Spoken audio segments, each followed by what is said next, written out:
I said to my soul, be still, and let the darkness come upon you, which shall be the darkness of God. In the first of these ponderings, I quoted those lines by T.S. Eliot in connection with the way this pandemic is forcing many of us into a place of loss. That's been made worse for some clergy by the absence of real-time pastoral contact, compounded by that instruction from the hierarchy about not entering churches. This seminal crisis is causing some to experience an existential darkness seeping through their vocation. The very things we're identified as possessing and ordained to express, an ability to care, an empathic nature, praying divine office in church, all that and more has been denied. Despite valiant efforts to nurture their calling, some are feeling let down, lost and fearful. In that first pondering, I said that this period reminds me of the way Christ entered the darkness of Holy Saturday with the light of the resurrection. I touched on this in my second book, The Mystery of Faith, when in chapter 6 I wrote about Christ's descent into the darkness, a darkness he allowed to overwhelm him, but which in the end didn't overcome him. There's something I wrote of deep significance in Christ's journey into the realm of death. For the effect of his redemption works at both a conscious and unconscious level, affecting the whole cosmic order. Carl Jung said it also represents the ego's deliberate descent into the unconscious, where it emerges reborn. This great event, celebrated in the neglected liturgy of the burial of Christ, is portrayed in Orthodox icons by the image of his descent into that darkness, breaks into the prison house of death and drags Adam and Eve, our archetypal ancestors, from sleep into the light of his divinity. This, arguably, is the great moment of salvation. His victory, which redeems all humankind, even back to the beginning. And our seekless task is to open ourselves more and more deeply to Christ's gracious, compassionate invitation to be set free. As both theology and psychology agree in the importance of this event, it's clearly of primary importance. God needs to descend into our depths and illuminate them with resurrection light, something the icon of the Anastasis reveals. It also reveals just how hard it was for our archetypal parents, Adam and Eve, to receive that light into which Christ had to drag them. It's in that darkness we encounter our vulnerability, the place where we realize the need for humility, where we open ourselves to the reality of our human frailty. It's a darkness which we proclaim Christ entered. He has broken open that place by the light of the resurrection, and where Christ has gone, we need to follow, despite any fear we may have. For our gospel is that the darkness cannot overcome us. Isn't that what we should be proclaiming and every parish celebrating? This year, the Paschal Triumph has an importance that we need to take to heart. We may not be able to be with people in their sickness, their suffering, or their dying, but we can seek to be in that place of dazzling darkness. Christ invites priests in particular, to be open to that. For as part of the holy people of God, we need to lead where all must go. Isn't our vocation to show the way, no matter how hard, how very hard it can be? Whatever Christ meant when John records him as saying in the Gospel reading for Good Shepherd Sunday, I came that they may have life and have it abundantly, it's clear the life he offers comes as a consequence of passing through suffering and death. People won't hear that on the television news. They'll only hear it if we tell them what we're discovering, what we know. Death and life are, of course, the twin foundations of our faith, and the former isn't pleasant. For a priest at this time, it can be experienced in a variety of ways. Yet through it all, there is one thing that matters, and that's our faithfulness to our calling. Not to what we do, for we're denied much of that, but to the call of Christ, who was faithful to the one who appointed him, just as Moses also was faithful. As I said it Unfolded, Christ didn't save us by his ability, but through his disability. Our faithfulness is primarily to the God who calls us, and that must mean faithfulness to be open to that call, to prayer.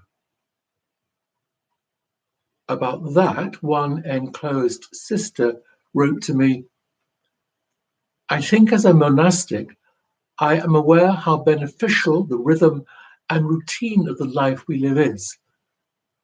Unfortunately, it's much easier to form a rhythm when things are normal, so that it is there to fall back on when they aren't. So maybe this is the time to look at your rule of life and check what norm you have created in relation to praying, and not simply saying the divine office each day. Occasions when we enter the wonder of Christ's prayer to the Father through the Spirit, not just twice, but maybe 4 or more times a day. But any prayer, especially meditation, can become boring, especially when it doesn't seem there's any consolation in it. But Christian meditation or contemplation isn't passive quietism, but desiring to be where Christ is. And whether that's in the joy of heaven or the darkness of hell, we're called to be there. Whatever we experience, and of course it's not the experience we desire, but God, we're called to be faithful to the way that leads to divine union. As Sister pointed out, learning to inhabit boredom when it is around is important. Not easy, but we get into patterns of distracting ourselves when things are not very exciting. If we can sit with boredom and restlessness when they are there and realize that they are normal, we don't need to feel a failure or guilty, just sit with the discomfort. We are being pushed to realize that our value is in being and not doing. Doing flows from being, and it is uncomfortable for people. On the whole, we take our identity and value from what we can do. And for lots of people, having the usual opportunities for doing taken away is very uncomfortable. We don't really know how to be alone and unoccupied. We will face an apparent void, we think. Nothing there if we're not doing. I think Sister's words clearly speak of the way our life is united with Christ's oblation of himself once offered. And an ablation isn't a pleasant thing. It's bloody and involves the apparent loss of everything that makes my life meaningful. But as I said and unfolded, we follow one who was a failure in the sight of most of his contemporaries, yet who could never have been a failure in the sight of his Father. Jesus wasn't formed for success, but for faithfulness. That's the way of the saints, of Teresa of Lisieux, who wrote in her autobiography of the soul, "He allowed my own soul to be plunged into the thickest gloom. The thought of heaven, which had been so sweet from my earliest years, became for me a subject of torture. The trial did not merely last for days or weeks. As I write, it has gone on for months, and still I am waiting for relief. I wish I could explain what I feel, but it is beyond my power. One must have passed through the tunnel to understand how black its darkness is." She, of course, had wanted to be a priest, and now God allowed her to share in Christ's passion, whereby she had to live by faith and love alone. It's the way of St. John of the Cross, who, thrown into a dungeon by his Carmelite confreres because they didn't approve his reforms, produced from that place of deprivation some of the greatest poetry ever written, who said, "Never give up prayer.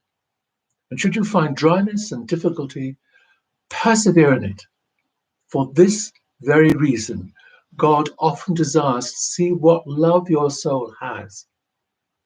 And love is not tried by ease and satisfaction."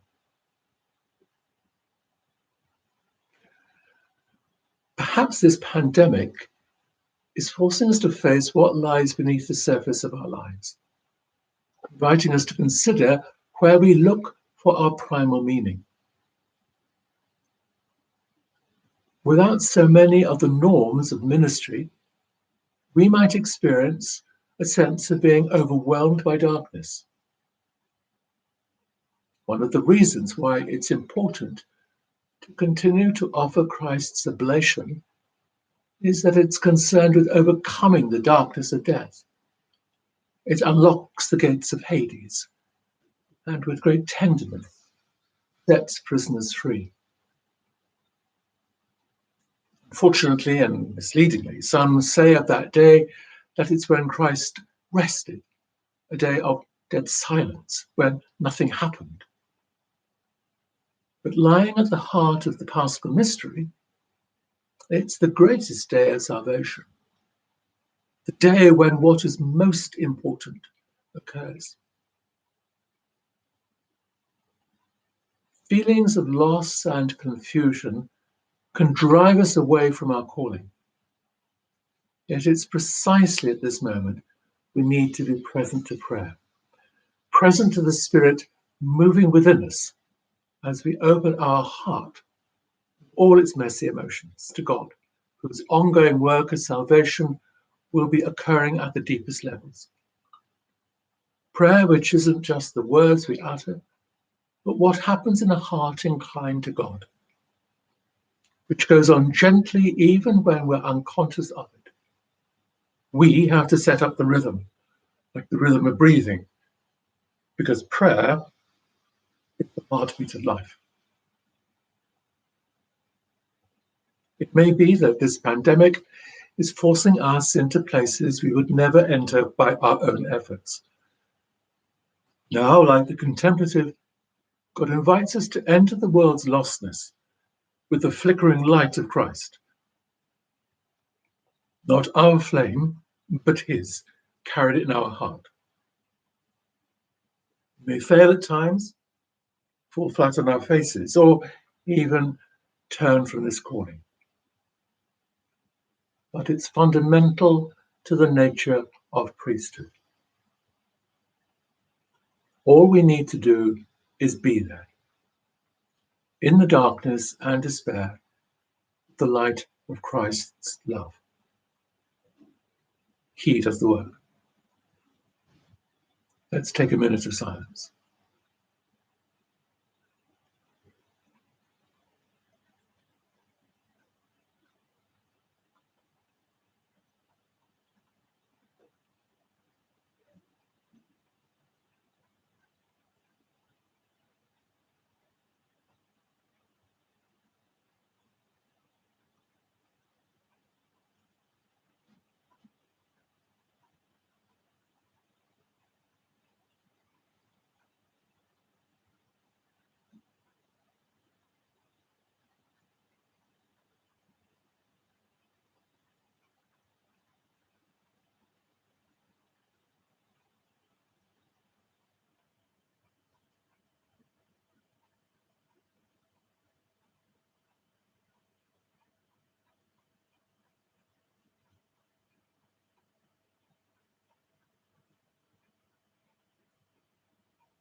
So may the risen Christ grant us the joy of everlasting life. Thank you for listening. God bless you.